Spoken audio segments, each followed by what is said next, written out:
Bonjour, aujourd'hui sors ton sabre, dégaine ton gun, je sais pas, mais prépare-toi car on va suivre la voie de Renzo Desperado.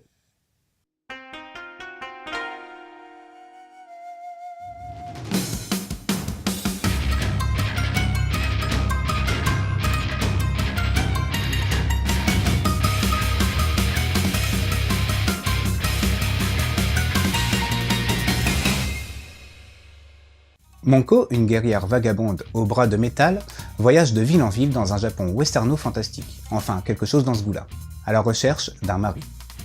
Elle va croiser sur son chemin toutes sortes d'adversaires plus beaux gosses les uns que les autres. Et tu t'en doutes, la dame va tomber sous le charme entre chaque baston.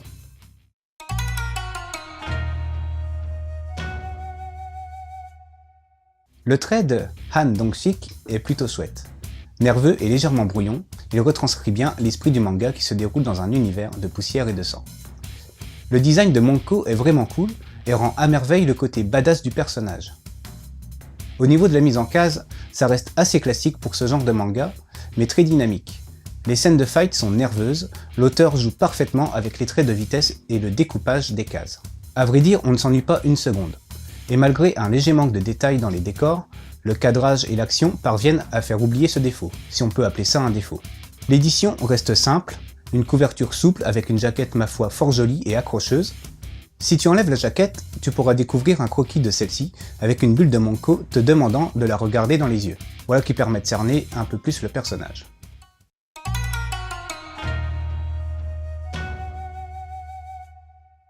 Han Dong-sik a sorti jusqu'à ce jour Gagose en 2008, Lindbergh en 2009 et Renzo Desperado datant de 2015 au Japon. Seuls Gagose et Renzo Desperado sont sortis par chez nous. Ce dernier, narrant les aventures de Monko, se lit comme du petit lait, enfin, se boit comme du petit pain, enfin, tu m'as compris quoi. Chaque chapitre se structure comme une mini-histoire, le tome se dégustant un peu comme une bonne série où les chapitres seraient les épisodes. Le personnage de Monko est super attachant dès le départ, avec son côté badass et se trouvant toute émoustillée et timide dès qu'elle craque pour un mec. Ce qui risque de la mettre dans une situation pas très cool assez régulièrement. Mais il faut dire que pour la bagarre, la dame est dans la place et donnera bien du fil à retordre à ses assaillants.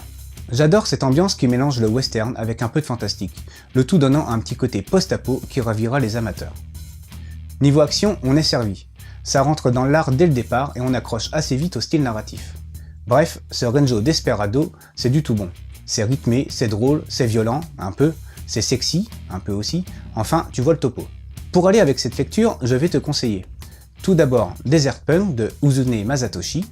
Un mercenaire erre dans un monde post-apocalyptique sans pitié, il se bat pour sa survie et son seul point faible, ce sont les femmes. Ensuite, il y a Gun Frontier de Matsumoto Leiji, qui narre le périple de deux hommes et une femme dans un monde où la poussière et les armes qui sifflent font la loi. Enfin, il y a Lone Wolf Fan Cub de Kojima Gozeki et Koike Kazuo. Un Ronin accompagné d'un petit garçon décide de devenir assassin et loue ses services pour accomplir sa vengeance. Voilà, c'était Joyson, j'espère que cette petite chronique t'a plu et donné envie de lire Renzo Desperado. Je te dis à bientôt et surtout, continue de suivre la voie du manga.